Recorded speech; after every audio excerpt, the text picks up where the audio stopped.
Most narcissists are very good at performing shallow, surface-level self-reflection. We always say that narcissists lack the capacity to self-reflect. But the reality is that most of them are very good at performing self-reflection in such a way that keeps people stuck in cognitive dissonance and pathological trauma-bonded hope that the narcissist will actually change. The reality is that they lack the capacity to truly and honestly see themselves or self-reflect with any depth in a way that would allow them to actually change. But they're typically very good at every now and then capitulating or agreeing or copying to some aspect of their personality. And you can get stuck in these cycles of having these really in-depth conversations with them where you're explaining basic decency or explaining the fact that you have feelings. And they can be very good when they're trying to keep you at going, okay, I understand. I will work on that.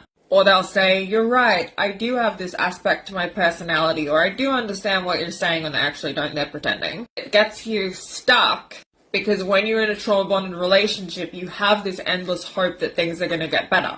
But it's like Groundhog Day because they lack the capacity for continuity in those conversations.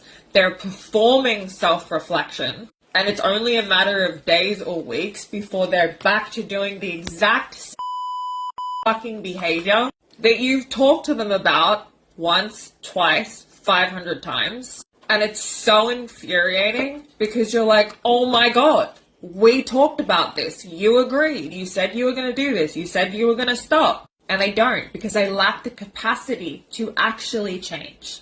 That self-reflection was, like I said before, it was performative.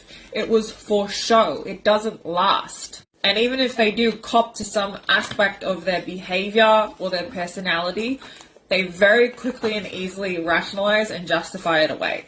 The behavior continues and they don't actually change. Let me know in the comments if you've experienced this. And if you're new here, I'm a narcissistic abuse educator and a narcissistic relationship recovery coach. Make sure you hit follow and you can book a session with me through the link in my bio.